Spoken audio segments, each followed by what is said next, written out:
When it comes to recording videos or putting out social media content, it's always good to kind of talk from your own experience and knowledge. And if you are going to lean on AI, that's okay. But what I'm seeing a big explosion in social media, on Twitter, LinkedIn, loads of places, are people that are claiming to give you 5 or 10 killer prompts.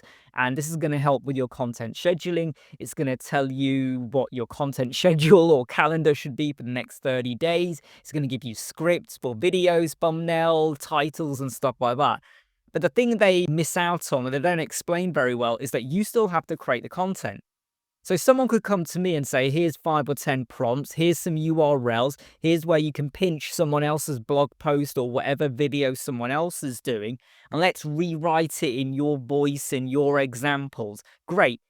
I'll have 30 days worth of schedule, but I still have to record the videos. I still have to create the content. And what so many of these prompts are misleading you into thinking is that when you like, DM, join a newsletter, retweet, or comment, you're going to get these prompts and it's going to make you earn $10,000, $20,000 because they're claiming that everything you need, right, to get the videos out there is going to be within this prompt.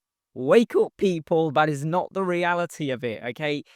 I mean, look, don't get me wrong. You could use AI to create your thumbnails, okay? You could use it to help generate your titles and your script. Absolutely. Even I've relied on doing that sometimes. But I still have to record the videos, and so will you. So don't rely on a load of these shortcuts that you think when you sign up is suddenly going to generate the video for you. That is not the reality of it. You still have to do the hard work.